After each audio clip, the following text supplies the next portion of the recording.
अगर आप जनता के लिए काम नहीं कर सकते तो सरकारें आपकी बार बार चुनकर नहीं आएंगी। प्रशांत किशोर जी ने क्या किया है जो उनके बारे में समाज सोचेगा? तेजस्वी यादव हमको चुनौती देंगे। लेकिन आप मानते हैं कि डिजिटल क्रांति में प्रशांत किशोर बाजी मार चुके हैं? डिजिटल क्रांति हमारी देन है भाई। प्रशांत किशोर अपने ही पार्टी को जो दान दे रहे हैं और चंदा दे रहे हैं, इस पर तो सवाल उठेगा कि नहीं। जिस पेट्रोल पंप को संजय जायसवाल जी का बता रहे थे, वो पेट्रोल पंप संजय जायसवाल जी का है ही नहीं। आप सनसनी पैदा करना चाहते। देखिए, प्रशांत किशोर के खिलाफ अब तक कार्रवाई क्यों नहीं? बहुत जल्दी होगा, चिंता मत कीजिए। कोई आया जो को कागज थमा दिया, उस कागज पर लेकर बैठकर यहाँ पर प्रेस वार्ता करने लगते हैं। हड़बड़ी हमेशा गड़बड़ी में कन्वर्ट होती है एक समय के बाद। और आज जिसके बगल में बैठ के ये प्रेस कॉन्फ्रेंस किया करते थे, उनके हलफनामों में जो विषय आज उठा है, उसका जवाब प्रशांत किशोर जी कब देंगे? संजय जायसवाल जी का बैकग्राउंड प्रशांत किशोर जी को पता है कि क्या है वो? उनको किसी भी प्रकार की चिंदी चोरी करने की आवश्यकता है क्या? उन्होंने अधिकतम जगहों पर महागठबंधन के लोगों का ही प्रचार किया। बिहार के सियासी उथल-पथल और चुनावी सरगर्मी के बीच में आज हमारे साथ खास मेहमान हैं बिहार प्रदेश भाजपा के उपाध्यक्ष संतोष पाठक जी। कई सारे अहम मुद्दे हैं जिन पर बातचीत करेंगे और आपको बताएंगे कि बीजेपी की बिहार विजय फतह करने की जो तैयारी है 2025 की, वो कितनी मुकम्मल है। संतोष पाठक जी, सबसे पहले स्वागत। बहुत धन्यवाद अनूप जी। सवालों की बौछार करें उससे पहले सीधे प्रशांत किशोर को जानते हैं और इतना जरूर जानते हैं कि बिहार में जो विकास का जो क्रम है, उसको रोकने के लिए महागठबंधन ने उनको हायर किया हुआ है। वो एक अपरोक्ष गठबंधन है जो दिखता नहीं है सामने से, लेकिन है वो गठबंधन ही। लेकिन आप क्या बात कर रहे हैं प्रशांत किशोर को लेकर? उसी प्रशांत किशोर ने नरेंद्र मोदी जी को पहली बार प्रधानमंत्री बनाने के लिए पूरा रणनीति बना दी और आप अब कह रहे हैं कि महागठबंधन के आदमी है। देखिए, लोगों को ऐसा भ्रम हो सकता है, प्रशांत जी को भी हो सकता है, कई लोगों को हो सकता है, लेकिन मुझे कुछ विषयों को लेकर भ्रम नहीं रहता। मेरा मानना यह है कि अगर किसी दल का, किसी व्यक्ति का अगर व्यक्तिगत या सांगठनिक अगर जनाधार नहीं है तो प्रशांत किशोर उसको चुनाव नहीं जिता सकते। मैं इनको चुनौती देता हूं कि क्या अभी उत्तर प्रदेश जाकर वो बहुजन समाजवादी पार्टी की सरकार बना सकते हैं? एक चुनौती है ना, एक स्थापित दल है उत्तर प्रदेश का, उसकी सरकार बना देंगे जाकर। अभी वो जहां भी गए, भारतीय जनता पार्टी का एक अपना बेसिक नैसर्गिक मतलब संगठनिक स्ट्रक्चर हमारा रहा है। और जो परिस्थितियां थी 2014 में, उसमें नरेंद्र मोदी जी देश के स्वाभाविक नेता थे।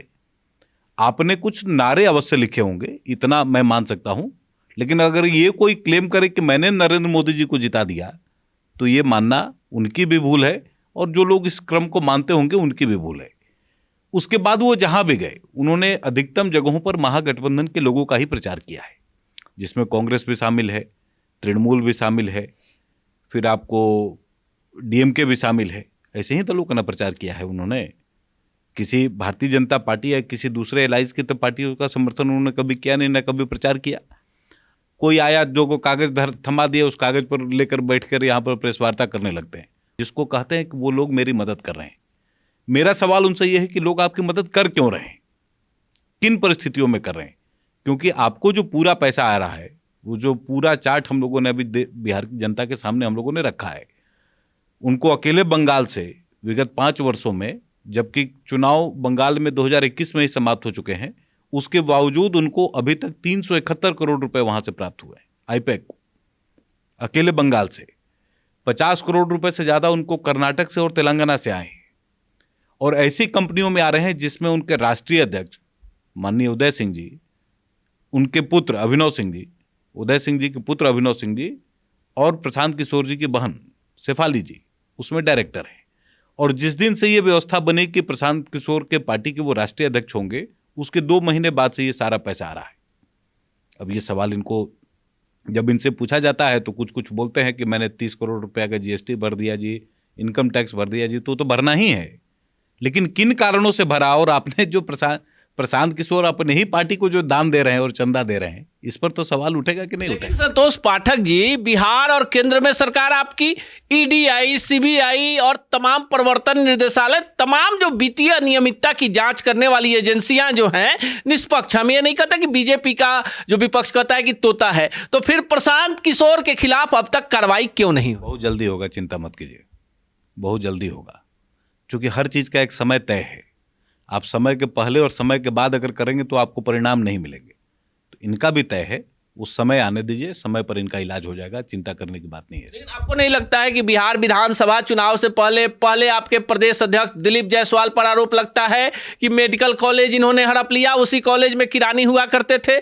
उसके बाद आरोप संजय जायसवाल पर लगता है कि भाई इनके पेट्रोल पंप के चलते वहां पर पुल का अलाइनमेंट बदल दिया गया और 5 करोड़ रुपए का वित्तीय वहां घोटाला हो गया। फिर सम्राट चौधरी पर कई तरह के संगीन आरोप लगते हैं, मंगल पांडे पर पैसा लेने का आरोप लगता है। आपको नहीं लगता कि ये जो 4 नेता आपके हैं, संजय जायसवाल, दिलीप जायसवाल, मंगल पांडे, जो हैं, इन नेताओं पर सीधे सीधे वार हो रहा है प्रशांत किशोर? देखिए, सभी नेताओं ने अपने विषयों को एकदम स्पष्टता से रखा है उन लोगों ने। कोई बाकी है?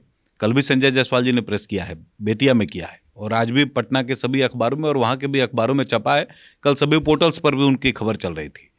जिस पेट्रोल पंप को संजय जायसवाल जी का बता रहे थे, वो पेट्रोल पंप संजय जायसवाल जी का है ही नहीं, ये तो उन्होंने साबित कर दिया। अब दूसरा बात है कि पुल का अलाइनमेंट बदला गया। भाई, जो पेट्रोल पंप उनका था ही नहीं, उसके लिए अलाइनमेंट कोई क्यों बदलवाएगा? प्राथमिक विषय ये है, और ये बात प्रशांत किशोर जी ने भी यहाँ पर स्वीकार लिया है।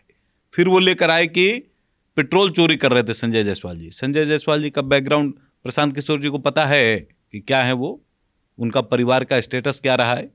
उनको किसी भी प्रकार की चिंदी चोरी करने की आवश्यकता है क्या?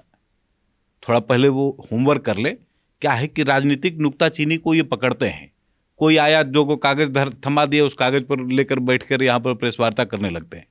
आज तक आपके हाथ में कोई कागज उन्होंने दिया है कि थोड़ा इसको अध्ययन कर लीजिए कि इसमें संजय जायसवाल जी इस प्रकार से दोषी हैं या सम्राट जी इस प्रकार से दोषी हैं? कल सम्राट जी ने भी अपना क्लेरिफिकेशन दिया है कि जिस राकेश का नाम वो ले रहे हैं, वो राकेश हाजीपुर के रहने वाले हैं और आइसक्रीम की फैक्ट्री चलाते थे। कल रात में कई महत्वपूर्ण पत्रकार साथियों ने भी इस पर अपना विषय कहा है कि जिन लोगों ने उस पूरे घटनाक्रम को कवर किया था, उन लोगों ने भी क्लैरिफिकेशन दिया है। तो इसमें विषय कहाँ है? आप सनसनी पैदा करना चाहते। देखिए, मैं हमेशा से एक बात कहता हूँ, राजनीति में हड़बड़ाहट का स्थान नहीं। हड़बड़ी हमेशा गड़बड़ी में कन्वर्ट होती है एक समय के बाद। प्रशांत किशोर जी वही हड़बड़ी में है। 3 साल से ये बिहार घूम रहे थे, जैसा ये क्लेम किए, और इन्होंने कहा कि हम बिहार में बदलाव ले आएंगे, और जिस बदलाव के बारे में ये बात करते थे, वो बदलाव एनडीए सरकार ने पहले से धरातल पर उतारा हुआ है। तो इनके पास बताने के लिए तो कुछ रहा नहीं। अब ये जनता के अंदर से जो इको आता, जो आवाज आती, उसके आधार पर राजनीतिक दल बनाने की बात इन्होंने कही थी, जबकि पार्टी इन्होंने पहले बना ली थी। उसका भी संजय जायसवाल जी ने उसका पूरा कच्चा चिट्ठा सबके सामने रखा है, कागज के साथ रखा है कि 22/8/2022 को जनसुराज पार्टी का रजिस्ट्रेशन हो चुका था, और ये घोषणा ही किए 2 अक्टूबर 2022 को कि हम एक राजनीतिक दल बनाएंगे। घूमने के बाद 3 साल पूरा हो गया है। 3 साल पूरा हुआ हो चाहे नहीं हुआ, उपचुनाव में इन्होंने अपना भाग्य आजमा के देखा हुआ है। इन्होंने कहा था कि 15 अगस्त तक हम अपने उम्मीदवारों की घोषणा कर देंगे। ये 15 सितंबर भी बीत गया, अब अक्टूबर आने वाला, अभी तक उम्मीदवारों की सूची का आता पता नहीं है। और आज जिसके बगल में बैठ के ये प्रेस कॉन्फ्रेंस किया करते हैं ना आज भी, उदय सिंह जी के बगल में, उनके हलफनामों में जो विषय आज उठा है, उसका जवाब प्रशांत किशोर जी कब देंगे? और वो ठीक शास्त्री नगर थाने के अंतर्गत वो आता है और बगले में है जहां पर प्रशांत किशोर जी रहते हैं। खाली फोन कर देंगे, 2 मिनट में पुलिस आ जाएगा और उदय सिंह जी को लेकर जेल जाएगा। कब फोन करेंगे प्रशांत किशोर जी अपने राष्ट्रीय अध्यक्ष जी के खिलाफ?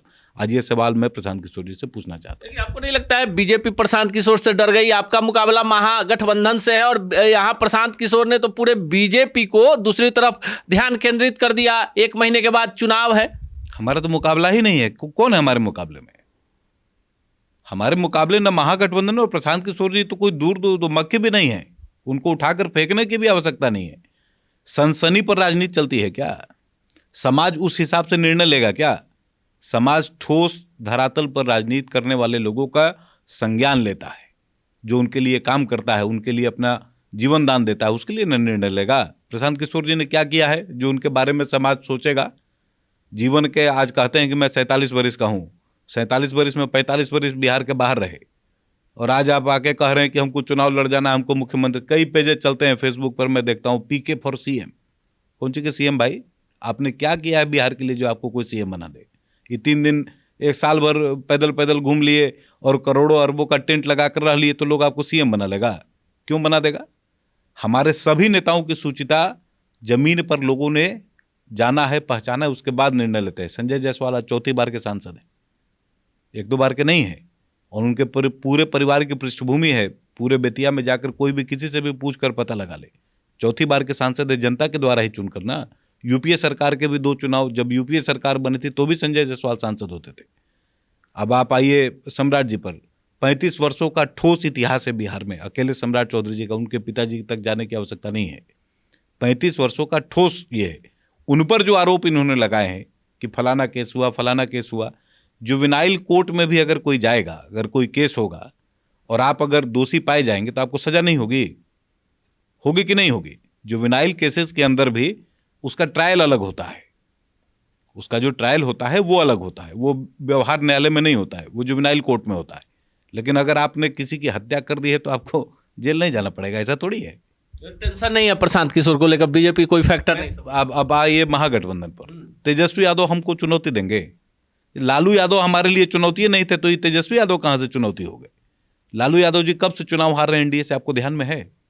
2004 हरे ना 2004 में, 2005 के दोनों चुनाव हारे, 2009 में हारे, 2010 में नेस्तानुबूत हो गए, 2014 में खत्म हो गए थे, 15 में नीतीश जी के साथ गठबंधन करके पुनर्जीवित हुए, 19 में जनता ने क्या किया सबको मालूम है, 20 में क्या हुआ सबको मालूम है, और 24 का परिणाम अभी साल भर पहले बीता है।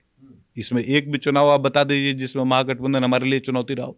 लेकिन आपको नहीं लगता जातीय समीकरण, जिस तरह से जातीय जनगणना हुई है बिहार में, इसका कहीं ना कहीं फायदा महागठबंधन को मिल सकता है? किस चीज का? देखिए, जनता ने ये अध्ययन किया हुआ है कि उनके जीवन को बेहतर बनाने के लिए एनडीए के नेताओं ने सर्वस्व निछावर किया है, अपने सब कुछ लगाया है। जो हमारे ध्यान में था, जो हम कर सकते थे पब्लिक के लिए, हमने अभी तक वो सारा काम किया है। मैं अभी पार्टी का घोषणा पत्र बना रहा हूँ। अभी हम लोगों ने चर्चाएं की हैं आपस में छोटी बैठकों में, और हम लोगों ने ये तय किया है कि बिहार को अगले 1 दशक के बाद, जैसा प्रधानमंत्री जी ने कहा है कि देश का ग्रोथ इंजन अब राज्यों के हाथों समर्पित है, अभी उन्होंने कहा था अपने देश के नाम संबोधन में, वो जो भूमिका है 2047 में जब भारत विकसित राष्ट्र के रूप में उभरेगा, उसमें बिहार की भूमिका कैसी होगी, और बिहार आज से 2047 तक के बीच में अपना कंट्रीब्यूशन कैसे करेगा, हम लोगों ने उस दृष्टि को ध्यान में रखकर अपनी सारी तैयारी की है।